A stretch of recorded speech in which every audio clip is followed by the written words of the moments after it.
across the Asian continent in 274 days. Not the fastest route when a flight from Cairo to Tokyo takes 12 hours, but a far more fascinating, if less secure, way to travel.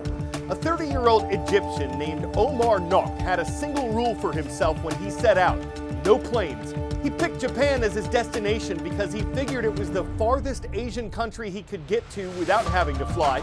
Nok says he wanted to see as much of the continent as possible, so he took buses, boats, trains, cars, horses, a motorcycle, and a camel to get across the vast expanse of space. Living on an average of $25 a day for expenses, Nok wasn't sleeping at the Grand Hotel. He met people who gave him a room for the night. Some gave him rides or looked out for his safety. And after 28,732 miles, Nok made it to the Japanese capital.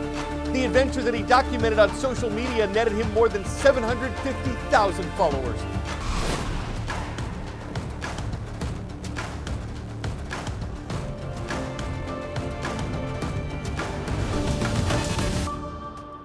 I'm Carl Azuz, welcoming viewers worldwide to the world from A to Z. So good to have you watching this Wednesday. Next two topics involve two different animal viruses, bird flu and African swine fever. And while they've had an impact on a lot of farmers around the world, experts say Americans don't need to worry about their effects on human health at this point. First, bird flu, also known as avian influenza or the H5N1 virus. This disease is widespread in birds around the world. It's impacted more than 100 million birds in America over the past 3 years, and it's caused numerous outbreaks in poultry and dairy cows in the country. It's often, but not always, deadly in nature. Some birds can survive this disease depending on the severity of the strain they catch, and the vast majority of infected cows recover, according to the U.S. government. But bird flu can infect humans. At least 52 cases have been confirmed in 7 U.S. states this year. Most of them were in farm workers who came in direct contact with poultry or dairy cows. No one has died. Most reported mild symptoms like eye redness, infections, or upper respiratory symptoms before recovering.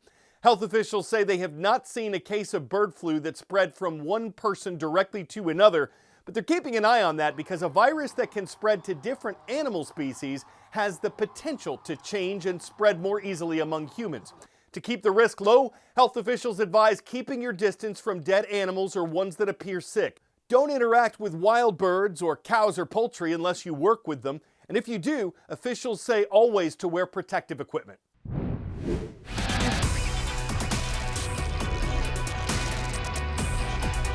Where in the world? This is a European nation that borders the Mediterranean Sea. It has its own Riviera, but it's not part of France. It became a nation-state, including Sardinia and Sicily, in 1861. This is Italy, the boot-shaped peninsula of southern Europe.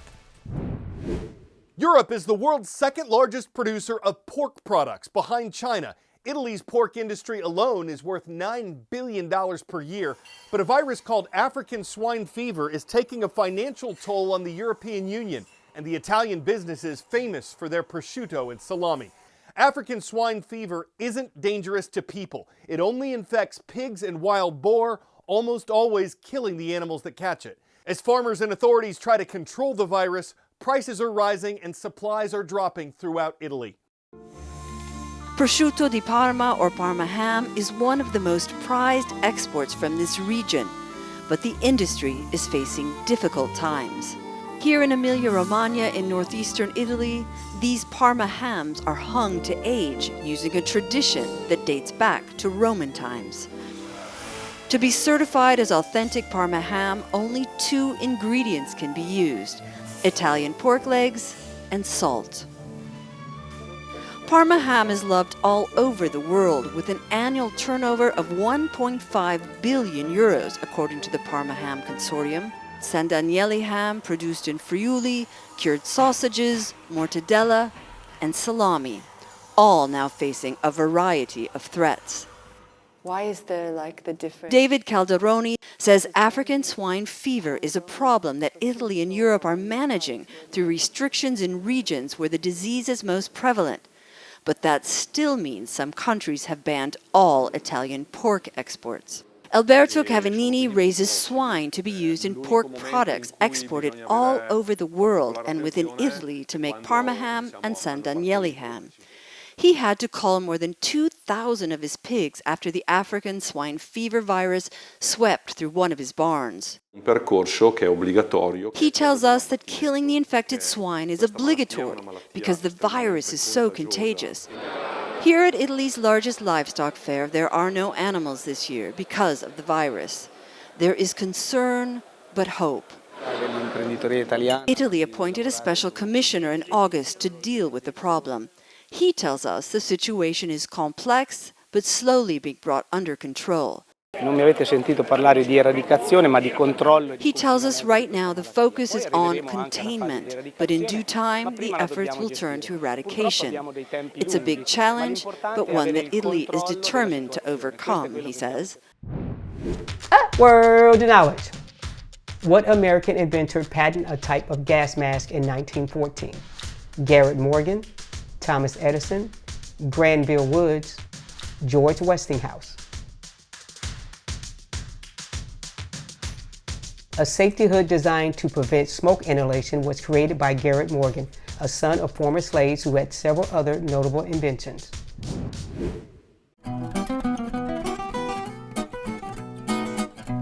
On this date in world history. November 20th, 1820, a troubled American whaling ship named the Essex was hundreds of miles away from land when a sperm whale estimated to be 85 feet long attacked and damaged the vessel. The Essex capsized, and though its 20 crew members survived on smaller whaleboats, only 8 would still be alive after the months-long ordeals that followed. The attack inspired Herman Melville's famous novel, Moby Dick. November 20th, 1917, British forces, including 476 tanks, launched a surprise attack against German positions on the Western Front of World War I. The British victory wasn't a lasting one, as a German counterattack reclaimed a lot of lost ground. But the battle still proved the effectiveness of tanks in warfare. November 20th, 1923, an American inventor named Garrett Morgan was granted a patent for a 3-position traffic signal. Others had been invented before, but they only indicated stop and go. Morgan's signal cut down on collisions and improved safety. Today's viewership destinations are the Natural State, the Sooner State, and the Old Line State. First, we've got Searcy High School. Miss Hayner's class is online and amazing in the city of Searcy, Arkansas. Centennial Middle is the home of the Tigers. This school is in Oklahoma in the city of Broken Arrow, and it's Mr. Inman's class that's watching there. And from Maryland, we welcome the Titans of Tuscarora High School. Mrs. Creters or Craters class, we see you in the city of Frederick. Watch a student-built rocket reach dizzying heights and, according to its creators, break a world record in the process. The rocket, named the Aftershock 2, was designed and built by the student-run USC Rocket Propulsion Lab at the USC Viterbi School of Engineering.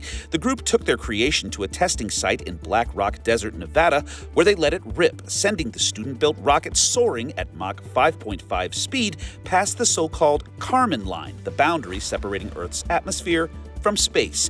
According to the school, the rocket reached a staggering 470,000 feet of altitude, smashing the previous international amateur record by a whopping 90,000 feet, which would mean the Aftershock 2 soared further into space than any non-governmental and non-commercial group has ever flown before.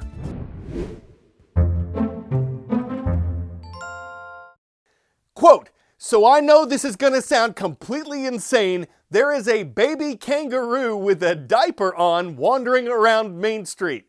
End quote.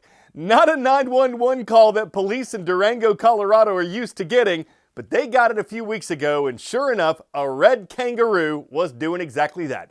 This is legal in Colorado, having a pet kangaroo, not letting it rampage Main Street. But no one, including the animal, was harmed, and it was returned safely to the arms of its owner. Police could have arrested it and made it rue the day it hopped away, thinking it would wallaby somewhere else. Might have felt boxed in and headed for a kangaroo court whose sentence it would have to marsupial. It's hard to find a jury of your peers when you're down under the long arm of the law. I'm Carl Azuz, hoping you'll join us for tomorrow's edition of The World from A to Z. You are the best part of what we do, and you mean the world to me.